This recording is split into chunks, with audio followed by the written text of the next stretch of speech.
नमस्कार, मी सौमित्र पोटे. मित्र म्हणे आरोग्यमध्ये तुम्हा सगळ्यांचं स्वागत. आपण जोडले गेलेलो आहोत कोल्हापूरच्या ॲस्टर आधार सोबत. ॲस्टर आधार हे कोल्हापुरातलं नामांकित आघाडीचं सुपर स्पेशालिटी हॉस्पिटल आहे आणि इथे काम करणाऱ्या वेगवेगळ्या विभागातल्या तज्ज्ञ डॉक्टरांशी बोलून आपण त्यातली माहिती, आत्ता सध्या असलेलं त्यातलं तंत्रज्ञान लोकांसमोर आणण्याचा प्रयत्न करतो. तर आज एक अतिशय महत्त्वाचा विषय मी घेऊन आलेलो आहे. आजचा विषय आहे IVF आणि त्यासाठी आपल्याकडे बोलण्यासाठी आलेल्या आहेत gynaec Nandita Joshi madam. Doctor, मी तुमचं मनपूर्वक स्वागत करतो. थँक्यू. इन्फर्टिलिटी हा डिसीज नाही आहे, it's a desire to have a happiness. पण माझं एकच म्हणणं आहे की IVF करणं हा शॉर्टकट नाही आहे. पेशंट म्हणते की आम्हाला IVF करा म्हणून आम्ही IVF नाही करत. अच्छा. पण एक आहे की IVF केलं म्हणजे प्रेग्नन्सी मिळतेच असं नाही. ज्या पाकिटावरचं लिहिलेलं आपल्याला कळत नाही त्या पाकिटातलं खायचं नाही. त्याच्यामुळे नाही, जो मेंटली आणि फिजिकली हेल्दी आहे त्यांनाच प्रेग्नन्सी राहते. जे डिप्रेस्ड कपल्स आहेत त्यांना प्रेग्नन्सी नाही राहत. दर वर्षाच्या बाईला IVFनी प्रेग्नन्सी राहिली आणि त्याचं मार्केटिंग करण्यात आलं. दोघंही पेशंट आहेत माझे. अच्छा. नवरा बायको दोघंही, त्याच्याशिवाय प्रेग्नन्सी नाही.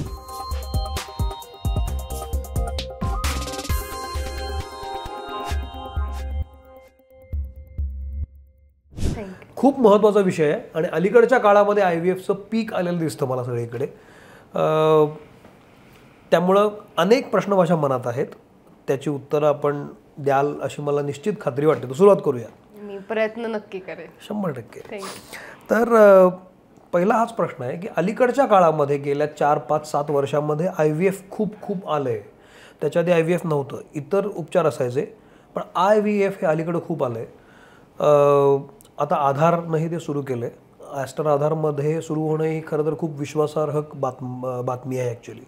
पण मग हे एकदम पीक कशामुळं आलं आहे? IVF आता लोकांना का हवं असं वाटायला लागलं आहे? त्याचे काय खूप फायदे आहेत का?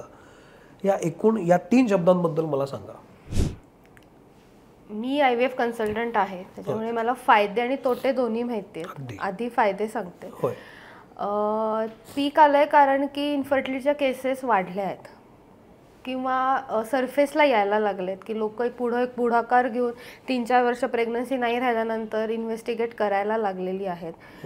आणि दुसरी गोष्ट लाईफस्टाईल चेंज, करिअर डिमांड्स आणि लेट मॅरेजेस, उशिरा होणारी लग्न, 2 ठिकाणी राहणारे पार्टनर्स, 2 वेगवेगळ्या गावात, त्याच्यामुळे इन्फर्टिलिटीचं प्रमाण वाढायला लागलं आहे. हॉर्मोनल इम्बॅलन्सेस आणि नाही म्हटलं तरी पेस्टिसाइड्स आणि जे काही लाईफस्टाईल आपण जे खातो त्याचा परिणाम कुठे ना कुठेतरी आपल्या हॉर्मोनल लेवलवर किंवा गॅमेट्सवर म्हणजे टेस्टिस किंवा ओव्हरीजवर होत असतो आणि त्याच्यामुळे ह्याचं प्रमाण वाढलं आहे म्हणायला हरकत नाही. शिवाय दुसरं आहे की IVF is a day care procedure आणि दुसरी गोष्ट फॅसिलिटी आहे म्हटल्यानंतर त्याचा काय वापरू नये, का घेऊ नये असं आहे. त्याच्यामुळे पण माझं एकच म्हणणं आहे की IVF करणं हा शॉर्टकट नाही आहे.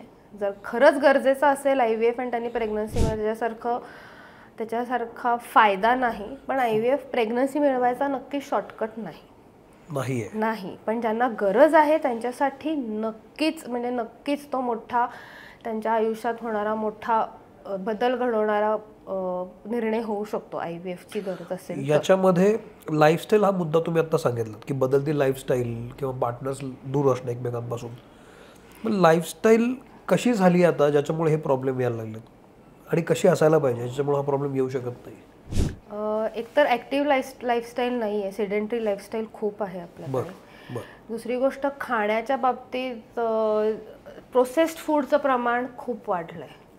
म्हणजे पॅकेज फूड, प्रोसेस फूड ह्याचं प्रमाण वाढलं आणि त्याचा परिणाम कुठे ना कुठेतरी आपल्या हॉर्मोन्सवर होत असतो. आणि त्याचा परिणाम हॉर्मोन्सवर झाल्यामुळे एग क्वालिटी किंवा स्पर्म क्वालिटीवर होत असतो. शिवाय अल्कोहोल, स्मोकिंगचं प्रमाण दोन्हीकडे मुलामुलींच्या मध्ये वाढलेलं आहे. पण मग याच्यामध्ये आता ही जर गोष्ट घेतली आपण, समजा IVF करायचं ठरलं तर कोण IVF करू शकतं, कोणी करायला पाहिजे, काय प्रॉब्लेम असतील तर IVF कडे गेलं पाहिजे, असं काय सांगू शकाल का? IVF म्हणजे आता कसं आहे की आपण कधी म्हणतो की प्रेग्नन्सी राहत नाहीये, एक कपल आहे, लग्न झालंय, हा. Without contraception, without family planning 1 ते 1.5 वर्ष रेग्युलर राहत आहेत, संबंध राहत आहेत आणि प्रेग्नन्सी राहत नाहीये, हा. त्या कपलनी डेफिनेटली कन्सल्टेशन घ्यावं. घ्यायला पाहिजे. दुसरा सिनारिओ मी सांगते की एखादं कपल आहे की त्यांच्या करिअर डिमांड्स आहेत, 3-4 वर्ष मला प्रेग्नन्सी नकोय असं म्हणतात, हाय प्रमाण आजकाल खूप वाढलंय, त्या लोकांनी हा डिसिजन घ्यायच्या आधी मला असं वाटतं की आधी इन्व्हेस्टिगेट करून घ्यावं की काही मेजर इश्यूज नाही आहेत ना, बेसिक इन्व्हेस्टिगेशन्स करून घ्यावेत आणि मग हा डिसिजन घ्यावा. 3 वर्षांनी इन्व्हेस्टिगेशन केल्यावर कळायला नको की काहीतरी मोठा प्रॉब्लेम होता. तर दुसरी गोष्ट की ज्यांना प्रेग्नन्सी राहत नाही त्यांना इन्व्हेस्टिगेशन्स केल्यानंतर आपल्या लक्षात येतं की ट्यूबल ब्लॉक्स आहेत किंवा एंडोमेट्रोसिस आहे. अशा पेशंट्सना ज्यांच्या ट्यूब डॅमेज झाल्या आहेत त्यांना डेफिनेटली IVFचा खूप फायदा होतो. दुसरी गोष्ट की मेल फॅक्टर खूप मेजर आहे की IUI किंवा साधं स्पर्म वॉशिंग करून साध्या ज्या आपण ट्रीटमेंट्स करतो त्यांनीही फायदा होऊ शकत नाहीये. मेजर मेल फॅक्टर आहे, त्या पेशंट्सना IVFचा खूप फायदा होतो. दुसरं आहे की लेट मॅरेज झालंय, एगचं प्रमाण कमी झालंय, त्या कपल्सना IVFचा फायदा होतो. IUI फेल्युअर्स आहेत, 3, 4, 5, 6 वेळा IUI फेल्युअर, कधी कधी असे कपल आहेत की 7-8, 8-8 वर्ष ट्रीटमेंट घेत असतात आणि दमून जातात, नाही होत, इमोशनली फायनान्शियली दमून जातात, त्यांना डेफिनेटली IVFचा फायदा होऊ शकतो. पण एक आहे की IVF केलं म्हणजे प्रेग्नन्सी मिळतेच असं नाही. प्रेग्नन्सी IVF पॉझिटिव्ह याचे चान्सेस हा 70 to 80% आणि त्याच्यानंतर टेक होम बेबीचा जो रेट आहे तो 50 to 60% आहे. सो आपला पूर्ण प्रयत्न राहतो इन्व्हेस्टिगेशन झाल्यानंतर की नॅचरली छोट्या मोठ्या ट्रीटमेंटनी प्रेग्नन्सी मिळते की नाही प्रयत्न करायचा. पण ह्या छोट्या मोठ्या ट्रीटमेंटचे पण जे काही त्यांचे काही प्री रिक्विजिट्स आहेत ते जर पुरे नाही झाले तर ते पेशंट IVFला जातात. पेशंट म्हणते की आम्हाला IVF करा म्हणून आम्ही IVF नाही करत. अच्छा, महत्वाचा मुद्दा सांगितला तुम्ही. पण IVF नक्की कसं होतंय, काय प्रोसेस असते IVFची? मी 3 टप्प्यात डिवाइड करते ट्रीटमेंट. IVFचा पेशंट, आता मी पेशंटला सांगितलं की नाही तुम्हाला IVFचा फायदा होऊ शकतो, त्याच्या पुढे ट्रीटमेंट 3 टप्प्यात डिवाइड होते की पहिले 1-2 महिने पेशंटला मायक्रोन्यूट्रियंट्स, त्यांचं न्यूट्रिशन आणि लाईफस्टाईल चेंज ह्याच्यामध्ये मी मुद्दामून इन्व्हेस्ट करते. मेडिटेशन आणि मेंटल हेल्थ ह्याच्याकडे लक्ष द्यायला होतं, कारण बेसिकली ते कपल खूप स्ट्रेसमध्ये असतं. हे 1-2 महिने त्यांचं ते पॅरामीटर्स करेक्शनमध्ये जातात. त्याच्यानंतर पिरियड आल्यानंतर त्यांचं स्टिम्युलेशन, ॲक्च्युअल स्टिम्युलेशन सुरू होतं, तेव्हा त्या पेशंटच्या फिमेलला पाळीच्या दुसऱ्या दिवसापासून साधारण 12-13 दिवसापर्यंत इंजेक्शन्स घ्यावे लागतात, दिवसाला 2 ते 3. त्या दरम्यान 2 ते 3 वेळा त्यांचे अल्ट्रासाउंड्स अँड ब्लड रिपोर्ट्स होतात, हॉर्मोनल लेवल्स होतात आणि त्याप्रमाणे आम्ही डिसाईड करतो की एग रिट्रीव्ह कधी करायचं, म्हणजे ओवम पिकअप कधी करायचं. आणि मग त्या दिवशी ओवम पिकअप करतो तेव्हा पेशंटला भूल देऊन अंडर अल्ट्रासाउंड गायडन्स आपण ते एग्स बाहेर घेतो. लॅबोरेटरीमध्ये त्या एग्समध्ये एक स्पर्म म्हणजे आपण ICSI करतो किंवा IVF करतो आणि मग ते गर्भ आपण कल्चरला ठेवतो. ही फर्स्ट प्रोसेस आहे एम्ब्रिओ बनवण्यापर्यंतची. ही किती दिवसाची असते, किती काळाची असते? ही साधारण 2 ते 2-2.5 आठवड्याची, 15 दिवसाची असते. आता त्या ह्याच्यात जर गर्भाशयाचं लायनिंग त्या पेशंटचं चांगलं असेल किंवा काही हॉर्मोनल पॅरामीटर्समध्ये जर ती पेशंट बसत असेल तर त्याच सायकलमध्ये आपण गर्भ सोडतो किंवा ते आपण गर्भ गोठवून ठेवतो, त्याला आपण व्हिट्रिफिकेशन म्हणतो. आणि ते गर्भ गोठवून ठेवायचे, पेशंट्सचे परत पिरियड आणायचे, गर्भाशयाचं लायनिंग परत तयार करायचं आणि मग ते गर्भ सोडायचं, अशी ही 3rd स्टेप असते. आता हे गर्भ जे आपण गोठवून ठेवतो ते साधारण बरेच वर्ष गोठलेले राहू शकतात चांगले. सो त्याच्यामुळे जर जास्त एग्ज मिळाले, जास्त गर्भ मिळाले तर आपल्याला 2 ते 3 सेट्स गोठवून ठेवता येतात. त्याच्यामुळे पेशंटचं समज पहिल्यांदा फेल केलं तर परत इंजेक्शन न घेता डायरेक्ट गर्भ सोडायची प्रक्रिया पेशंट घेऊ शकतो. किंवा पेशंटला पहिल्यांदा प्रेग्नन्सी मिळाली, 2-3 वर्षांनी सेकंड चान्स घ्यायचा आहे तरी सुद्धा ते गर्भ वापरता येत. अच्छा. कधी कधी असे असतात की उद्या 15 ऑगस्ट आहे, आपले खूप जवान तिकडे असतात, असे पेशंट्स पण आमच्याकडे येतात की वर्षानु 6-6 महिने 8-8 महिने एकत्र राहू शकत नाहीये, लग्नाला जातात, 10-12 वर्ष झाले. अशांना पण IVFचा फायदा होतो की आपण IVF केले, गर्भ गोठवून ठेवले तिथे आणि हजबंड इज ऑन ड्युटी, पण इथे आपण ट्रान्सफर करू शकतो आणि प्रेग्नन्सी पण मिळवू शकतो. बरं, यातल्या पहिल्या स्टेपबद्दल तुम्ही बोलात की लाईफस्टाईल बदलायला सांगता तुम्ही, मेंटल त्यांचं मेंटल हेल्थ पण तुम्ही पाहता. ही लाईफस्टाईल कशी करायला सांगता तुम्ही, म्हणजे कशी असते आणि काय प्रिकॉशन घ्यायला सांगता, की जर तुम्हाला IVF करायचं असेल तर ही एक लाईफस्टाईल तुम्हाला फॉलो करायला लागेल, तर कुठली लाईफस्टाईल असते, कशी असते? मी खरं सरळ प्रिस्क्राईब करते sir. No maida, no bakery products, no sugar आणि नो प्रोसेस फूड. ज्या पाकिटावरचं लिहिलेलं आपल्याला कळत नाही त्या पाकिटातलं खायचं नाही. नॅचरली जे दिसतंय ते खावा. आणि दुसरी गोष्ट, मायक्रोन्यूट्रिएंट डाएट मुद्दामून घ्यायला सांगते, की एग्ज आणि स्पर्म क्वालिटी सुधारावी. हे काय, हा कसा असतो डाएट? ह्याला मायक्रोन्यूट्रिएंट डाएट म्हणजे कलर्ड थिंग्स खावा. Add all the colours in your food. रोज तुम्ही संत्री, केळं, ग्रीन व्हेजिटेबल्स, फ्लॅक्स सीड्स घ्यायला पाहिजे. आलं, लसूण, टोमॅटो सगळं ग्रीन. अच्छा, बरं. Everything non processed clean lifestyle खायला पाहिजे. बरं. आणि घरी बनवलेलं खायला पाहिजे. किती म्हणजे बॅक टू द रूट्सच आहे. Yes, definitely. नाही, जो मेंटली आणि फिजिकली हेल्दी आहे त्यांनाच प्रेग्नन्सी राहते. जे डिप्रेस्ड कपल्स आहेत त्यांना प्रेग्नन्सी नाही राहत. किती महत्वाचं आहे, म्हणजे हा माझा एक्सपिरियन्स आहे. हो हो. त्याच्यामुळे दिस इज अ नॅचरल प्रोसेस. त्याच्यामुळे मी म्हटलं की IVF हा एक खारीचा वाटा आहे, जो निसर्गाचा खूप मोठा जो काय म्हणतात पण मिरॅकल असतं. जेव्हा इक्सी करतो आम्ही, एम्ब्रिओमध्ये एक स्पर्म सोडतो, तर इट्स सच अ हंबलिंग सीट की तुम्ही एक नॅचरल आणि त्याचं बाळ होतं ते आपल्या हातात नाहीये. गर्भाशयात आम्ही जेव्हा एम्ब्रिओ ट्रान्सफर करतो ते गर्भ रुजणार आहेत की नाही ते माझ्या हातात नाहीये ना पेशंटच्या हातात. एका पॉइंट तर तुम्ही सरेंडरच असता ना निसर्गाला. So it is a humbling thing. So त्या सगळ्या प्रोसेसचा आपण एक खारीचा वाटा होतो. त्याच्यामुळे बॅक टू नेचरच जायला पाहिजे. मला खूप छान सांगता तुम्ही. हे तुमच्याकडे आलेल्या काही केसेस सांगू शकाल का, की काही महत्त्वाच्या केसेस की वेगवेगळ्या टेक्स्चरच्या, की केस स्टडी जर सांगितलं तर मला समजायला बरं पडेल, प्रेक्षकांना समजायला बरं पडेल की तुम्ही कसं ॲक्च्युली ट्रीट करता, कशा पद्धतीनं त्या सांगता, काय सांगू शकाल? मी ट्रेंड एम्ब्रिओलॉजिस्ट आहे, त्याच्यामुळे मी एम्ब्रिओलॉजीचं पण काम करते. म्हणजे काय सांग, which is laboratory work. IVF म्हणजे दोन प्रकारचे. एक कन्सल्टंट जे मी करते, पेशंट रिक्रूट करणं, स्टिम्युलेशन देणं, त्याचं क्लिनिकली पेशंटला बघणं. दुसरी गोष्ट जे एम्ब्रिओ तयार करायची जी प्रोसेस आहे, एग मिळाल्यानंतर ते इक्सी करणं, त्याचे एम्ब्रिओज तयार करणं, त्याचे कल्चर करणं, त्याचं फ्रीजिंग करणं, त्या प्रोसेसमध्ये पण मी सर ट्रेंड आहे. So I know the all technicalities also. So मी जेव्हा एम्ब्रिओलॉजीचं काम करत होते तेव्हा आमच्याकडे एक पेशंट आली होती.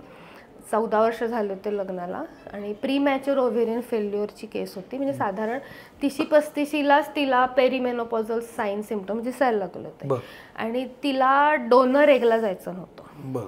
तिला स्वतः ऑब्व्हियसली तिला स्वतःच हवं होतं ऑब्व्हियसली. सो आम्ही स्टिम्युलेशन दिलं, आम्हाला एक एग मिळालं. ओनली एक, 1 एग. त्याचं आम्ही इक्सी केलं. एक पाक युअर थॉट, ॲक्च्युली किती असतात, असे किती मिळतात, म्हणजे प्रपोर्शन काय होतं असं मला म्हणायचं आहे. नॉर्मल पेशंट्समध्ये आम्ही टार्गेट करतो की साधारण कमीत कमी 6 ते 7 एग्ज मिळावे प्रत्येक स्टिम्युलेशनला. पॉलिसिस्टिक ओव्हरीची जर पेशंट असेल किंवा जास्त एग्ज असेल तर कधी कधी 15-20 पण मिळतात. ओके, आणि अशात तुम्हाला एक मिळालं? अशात आम्हाला एक एग मिळालं. तर ते पण मच्युअर असायला पाहिजे, प्री मॅच्युअर एग नाही पाहिजे, क्वालिटी चांगली पाहिजे. त्याचं आम्ही इक्सी केलं, मी इक्सी केलं, त्याचा एम्ब्रिओ बनला. पेशंट वॉज काउन्सिल्ड की एकच एम्ब्रिओ तयार झाला आहे, प्रेग्नन्सी मिळायचा चान्स हार्डली 15% आहे. कारण जेव्हा आम्ही एम्ब्रिओ ट्रान्सफर करतो तेव्हा आम्ही मिनिमम 2 ते 3 एम्ब्रिओ सोडायचा प्रयत्न असतो. बरोबर. शी वॉज रेडी, ती प्रेग्नंट राहिली आणि तिला बाळ झालं. So it's a miracle. हां, म्हणजे वी वर लाईक की हां तिचा रिपोर्ट निगेटिव्हच येणार आहे, बट ती शी बिकेम प्रेग्नंट. हा एक IVFचा आहे. दुसरा आहे की अजून एक पेशंट आमच्याकडे आली होती की खूप पुअर लाईफस्टाईल, ओबेसिटी, BMI जास्त होता आणि प्रेग्नन्सी राहत नाही, पण IVFच करायचं म्हणाले. मग म्हटलं नाही, यू डोंट नीड IVF. बाकी पॅरामीटर्स नॉर्मल आहेत आणि you have enough time. You are not so की तू 35च्या पुढे 40पर्यंत आपण गेलेलो नाही आहोत. मला हे किती छान वाटतंय की तुमचं सेंटर IVFचंच आहे आणि तुम्ही सांगताय की नका करू IVF, काही गरज नाही आहे, आपण नंतर बघूया, असं सांगणारे डॉक्टर्स पण नसतात अलीकडच्या काळामध्ये. थँक्यू. पुढे मग काय झालं? तिला कंपल्सरी मी 6 महिने वेट लॉस डाएट लिहून दिलं, वेट लॉसला टाकलं आणि side by side we started her basic stimulation, की गोळ्या औषधं देऊन ओव्ह्युलेशन करणं, ज्याला आम्ही कंट्रोल ओव्ह्युलेशन स्टडी म्हणतो, कंट्रोल ओव्हेरियन हायपरस्टिम्युलेशन म्हणतो. आणि त्याच्या 3rd सायकलला सर तिला प्रेग्नन्सी मिळाली नॅचरल. तुम्ही आता हे चांगला मुद्दा सांगितला. यंग एजमधली एखादी केस स्टडी सांगा ना मला, कुठली तरी आणखी या अर्ली एजमध्ये झालेली अशी IVF ची केस स्टडी. मेल फॅक्टरबद्दल सांगते. पेशंट अगदी 25 वर्षाची असेल, नवरा 27 वर्षाचा असेल, लग्नाला 2-3 वर्ष झाली आणि 3 वर्ष झाल्यानंतर प्रेग्नन्सी राहत नाही म्हणून आलाय. आणि इन्व्हेस्टिगेट केल्यानंतर मुलगी छान होती, हेल्दी होती, ओव्ह्युलेशन नॅचरल एक तयार होत होतं, काही प्रॉब्लेम होता. मेल फॅक्टर होता त्याच्यामध्ये, सिव्हिअर ऑलिगोस्पर्मिया किंवा स्पर्म काउंट ऑलमोस्ट नील होता त्याच्यामध्ये. तर त्याच्या जेव्हा आम्ही हॉर्मोनल लेवल्स केल्या तेव्हा त्याच्या असं वाटलं की ते प्रीमॅच्युअर टेस्टिक्युलर फेल्युअर, जसं मी तुम्हाला मगाशी म्हटलं प्रीमॅच्युअर ओव्हेरियन फेल्युअरचं प्रमाण वाढलं, तसं प्रीमॅच्युअर टेस्टिक्युलर फेल्युअरची ती केस होती. पण त्याचं FSH जे आम्ही म्हणतो ते त्या कट ऑफच्या खाली होतं. त्याच्यामुळे आम्ही त्याची टेस्टिक्युलर बायोप्सीमध्ये आम्हाला त्याचे स्पर्म्स मिळू शकत होते. तर मग सेम प्रोसेसमध्ये आम्ही तिला पेशंटला स्टिम्युलेट केलं, एग रिट्रीव्ह केल्यानंतर हजबंडला पण ऑपरेशन थिएटरमध्ये घेऊन त्यालाही भूल देऊन त्याच्या बायोप्सीमधनं आम्ही स्पर्म काढले आणि मग त्याचं IVF केलं. आणि then we got 2 sets of embryos. पहिल्या ह्याला नाही राहिली प्रेग्नन्सी, पण सेकंड एम्ब्रिओ ट्रान्सफरला प्रेग्नन्सी मिळाली. आणि अशा पण केसेस कराव्या लागतात आणि ह्यांना IVFचा खूप फायदा होतो. ओके. यामध्ये IVF करायला का वयाची काय अट असते? किती वयापर्यंत करू शकतो आपण, असं काही असतं? लिगली सर नाही आहे. लिगली IVF करायची वयाची अट नाही आहे, कारण की 45व्या-46व्या वर्षी एग डोनेशन घेऊन IVF केलं जातं. सोशली आणि एथिकली किती बरोबर आहे तो थोडा वादाचा मुद्दा आहे. पण कितीही वयापर्यंत IVF तुम्ही करू शकता. डिपेंड्स की तुम्ही त्याला झेपते की नाही ते. या सगळ्यामध्ये आता IVFचं जे प्रमाण खूप वाढलं आहे सेंटर्सचं, अनेक ठिकाणी IVF सेंटर्स आलेली आहेत, टेक्निकली ॲडव्हान्स असू शकतात ती. समजा आता एखाद्याला त्या IVF सेंटरमध्ये जायचं असेल तर ठरवायचं कसं की कुठल्या IVF सेंटरला जायला पाहिजे, कुठला डॉक्टर कसा आहे? म्हणजे त्या माणसाला त्यातलं काही कळत नसतं, त्या फॅमिलीला IVF मधलं दिसताना सगळं एकसारखं दिसायला लागतं तुम्हाला. अशाला चूज कसं करायचं की कुठं जायचं आपण नेमकं? ट्रान्सपरन्सी जिथं मेंटेन केली जाते तिथे त्या IVF सेंटरला जावं. कशा प्रकारची कशी असते ती? म्हणजे तुम्ही कशी ट्रान्सपरन्सी ठेवता? जे खरं आहे ते सांगायचं. एम्ब्रिओज नाही झाले तयार किंवा जेवढे नंबर ऑफ एग्स मिळाले त्या सगळ्या एग्सचे फोटोग्राफ्स आम्ही पेशंटला देतो किंवा एम्ब्रिओजचे पण फोटो आम्ही देतो.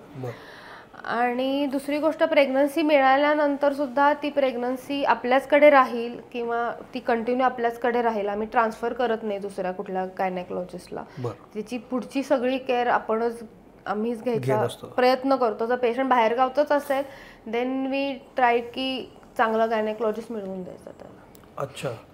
यामध्ये महिलांना काही आधी टेस्ट करायला लावता का तुम्ही, किंवा पुरुषांसाठी काही वेगळ्या टेस्ट असतात का? त्यांनी काय करायचे असतात का टेस्ट? दोघंही पेशंट आहेत माझे. अच्छा. नवरा बायको दोघंही, त्याच्याशिवाय प्रेग्नन्सी नाही. पुरुषांनी काय करायचे असतात टेस्ट?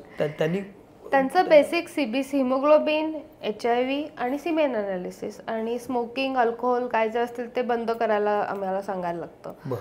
आणि महिलांचे पण बेसिक टेस्ट, बाकी हॉर्मोनल त्यांचे पॅनल करावं लागतं, थायरॉइड हॉर्मोन किंवा हे बाकी त्यांचा अँट्रल फॉलिकल काउंट बघावा लागतो, ओव्हरीज कशा आहेत, युट्रस कसं आहे, युट्रसचं लायनिंग कसं आहे, त्याचे स्टडीज इन्व्हेस्टिगेशन्स बायकांचे जास्त करावे लागतात शेवटी, कारण ती प्रेग्नंट होत असते. बरोबर, अगदी. पण दोघांचे इन्व्हेस्टिगेशन्स आणि दोघांचं लाईफस्टाईल चेंज करावं लागतं.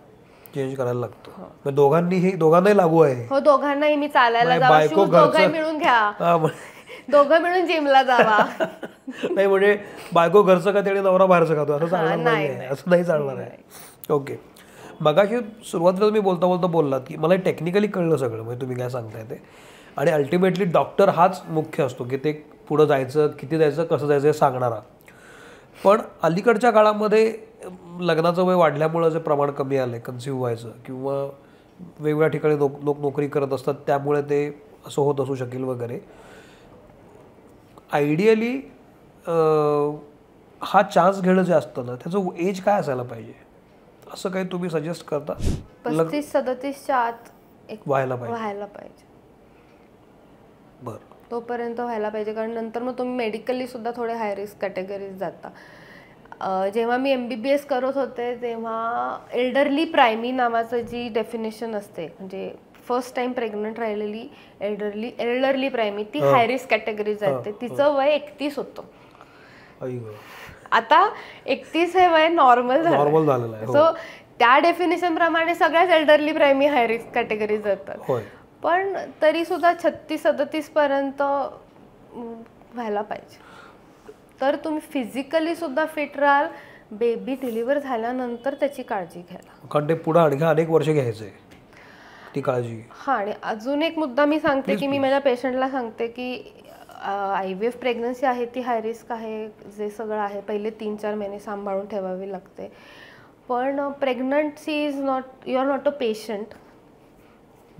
ती फिजिओलॉजिकल कंडिशन आहे. त्याच्यामुळे त्या बाईनी सुद्धा प्रेग्नन्सीत व्यायाम करायला पाहिजे की तिने हे एम ठेवलं पाहिजे की 2 वर्षाच्या बाळाला आपल्याला रिक्षा स्टँडपर्यंत कडेवर घेऊन जायला पाहिजे, तेव्हा नवऱ्याची गरज नाही पडता कामा. तिथे इक्वॅलिटी यायला पाहिजे. मगाशी जसं मी म्हटलं की एम्ब्रिओ फ्रीजिंग करतो पण एम्ब्रिओज आपण नंतर वापरू शकतो, तसे आपण एग फ्रीजिंग पण करू शकतो. की त्याचा फायदा कोणाला, म्हणजे काय आणि त्याचा फायदा कोणाला होतो? ज्या यंग मुलगी आहे तिला काही कॅन्सर झाला आहे किंवा किमो रेडिएशन लागतं आहे किंवा कॅन्सर सर्वायवल जे आहे त्या पेशंट्सचा आपण किमोथेरपीच्या आधी एक रिट्रीव्ह करू शकतो आणि एक फ्रीज करू शकतो. आणि नंतर जेव्हा केव्हाच ही वॉन्ट्स टू गेट प्रेग्नंट ते एक थॉ करून आपण त्याचे इक्सी करू शकतो. किंवा आता आजकाल ज्या करिअर ओरिएंटेड मुली आहेत की खरंच त्यांचे गोल्स ठरलेले आहेत की नाही पुढची 7-8 वर्ष नाही, नकोय आम्हाला बेबी, किंवा आम्हाला त्या कमिटमेंटमध्ये, because having a baby is a very big commitment. तर त्या पेशंटना सुद्धा इट्स अ गुड ऑप्शन की ज्यांचा पार्टनर नाही ठरलाय ते एक फ्रीजिंग करू शकतात. ज्यांचा पार्टनर ठरलाय ते एम्ब्रिओ फ्रीज करून सुद्धा वापरू शकतात. बरं, असं होतं आपल्याकडे? होतं. आणि ते फ्रीज केलेले किती वर्ष राहतात? 5 ते 6 वर्ष राहू शकतात. तर ती व्यवस्था आधारमध्ये, ॲस्टर आधारमध्ये आहे.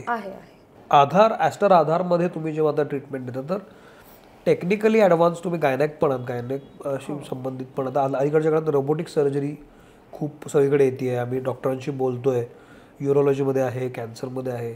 तर या तुमच्या सेक्टरमध्ये पण आहे का रोबोटिक, आणि कशा पद्धतीने वापर होतो त्याचा?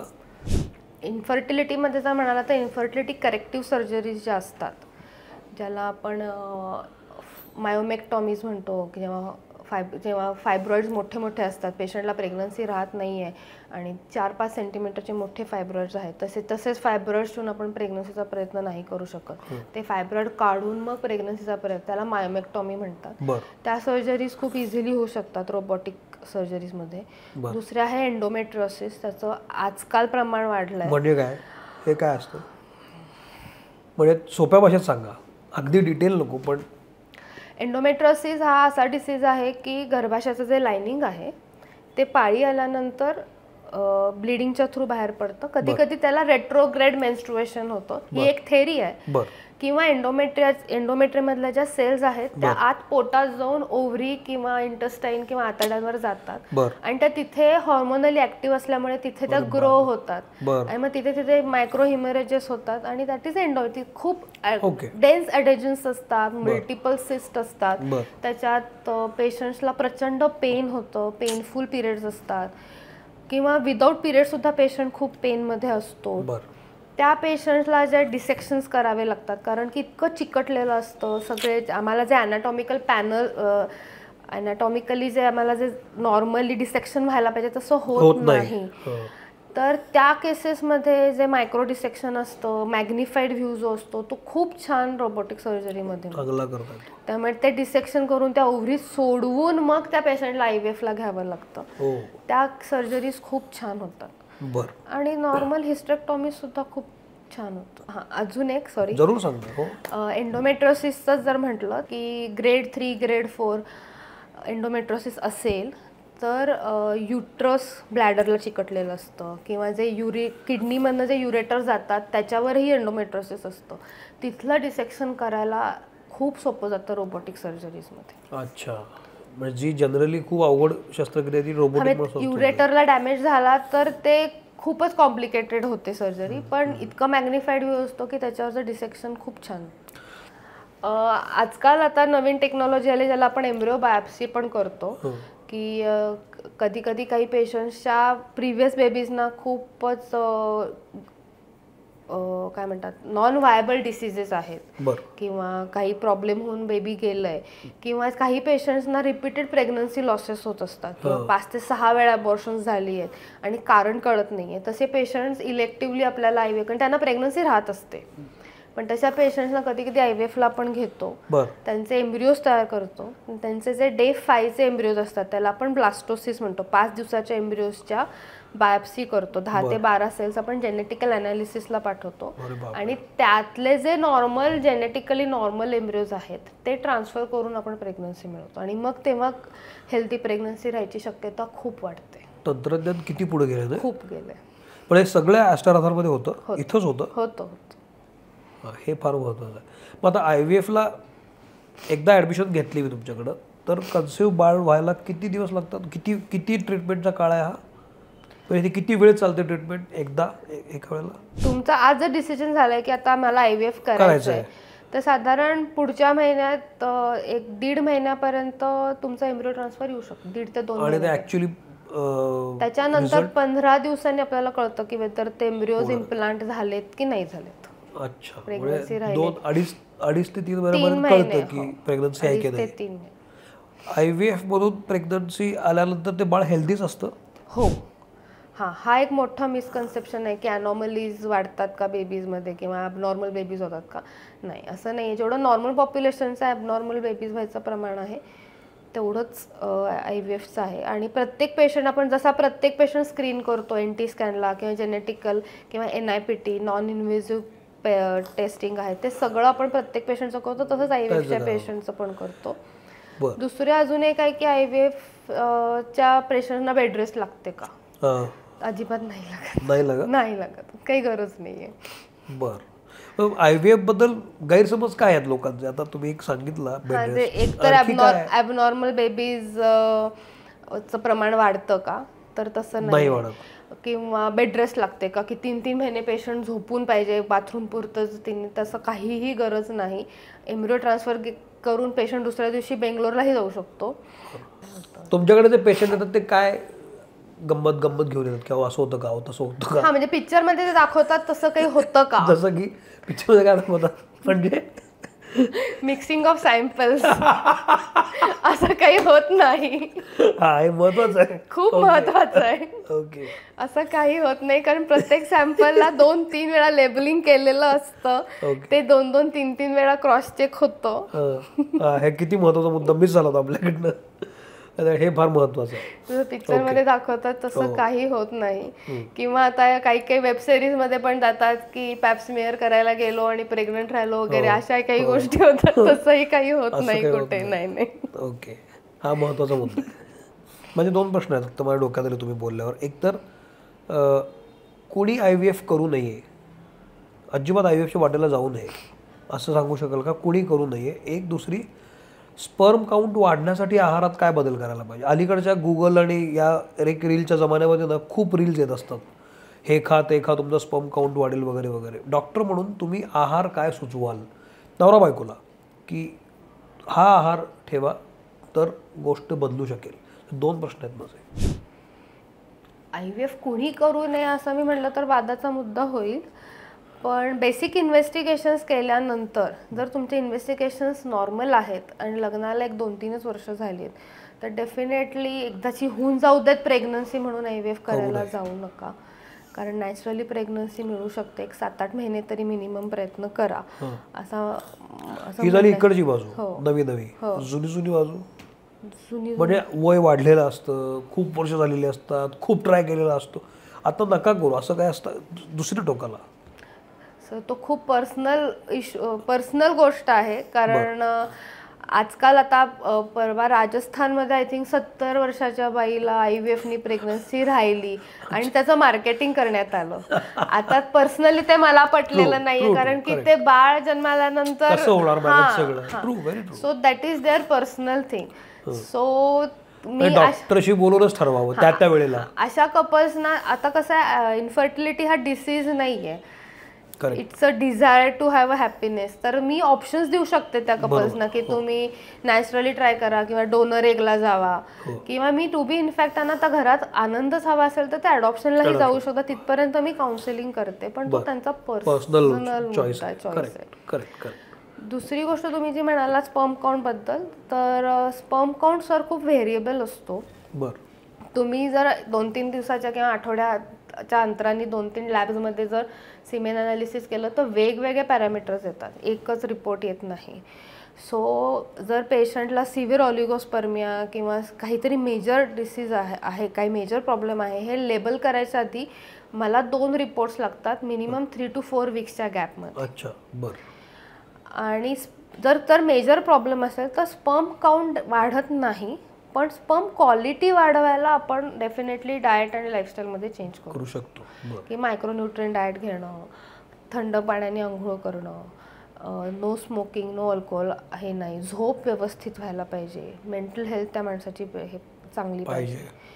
ह्या सगळ्या गोष्टी आपण काउन्सिल करू. स्पर्म काउंट वाढूच शकत नाही वाढत खाऊन नाही. जसं एक काउंट कमी झाला तर एक count is a permanent thing, तसा स्पर्म काउंट तशी बऱ्यापैकी परमनंट आहे. म्हणजे 10 मिलियन काउंटचा 40 मिलियन नाही होऊ शकत, किंवा 2-3 मिलियन काउंट आहे जर खूपच सिव्हिअर ऑलिगोस्पर्मिया तर नॉर्मल व्हायची शक्यता खूप नाही होऊ शकत. It's not possible. आता हे जे सोशल मीडियावर पीक आले ते जपून बघितलं पाहिजे आपण, डॉक्टरलाच कन्सल्ट केलं पाहिजे. स्पर्म काउंट बद्दल जेव्हा मी म्हटलं की 2 मिलियन 3 मिलियन काउंट आहे, सिव्हिअर ऑलिगोस्पर्मिया आहे, आपण काउन्सिल करतो की नाही IUI ही प्रेग्नन्सी मिळत नाहीये, पण शेवटी प्रेग्नन्सी मिळायला एक स्पर्म सफिशियंट आहे आणि याच्यात प्रेग्नन्सीज राहतात. राहिलेले आहेत. आमच्याकडे असे पेशंट आहेत की जी IVFला घेतली होती आणि IVFच्या स्टिम्युलेशनला म्हणून आली आणि देन शी सेड की नाही म्हणजे पिरियड्स नाही आले आणि she was pregnant. Husband count was less than 1-2 million. खूपच सिव्हिअर ऑलिगोस्पर्मिया म्हणजे पण तो नशिबाचा भाग आहे सर. अशा पेशंटला असा पेशंट आल्यानंतर मी नाही सांगू शकत की हा अजून 4-5 वर्ष प्रयत्न करा राहील प्रेग्नंट, असं नाही होऊ शकत. शेवटी सगळं निसर्गाच्या हातात आहे. पण या सगळ्या चर्चेमधून एक मुद्दा मला महत्त्वाचा वाटतो की डॉक्टर तुमचा पारदर्शक पाहिजे, ट्रान्सपरंट पाहिजे, त्याने ते मोकळेपणा ठेवला पाहिजे आणि तो ठेवला जात असेल तरच तुम्ही पुढे जा. मला हेच यातलं एक निचोड वाटतो.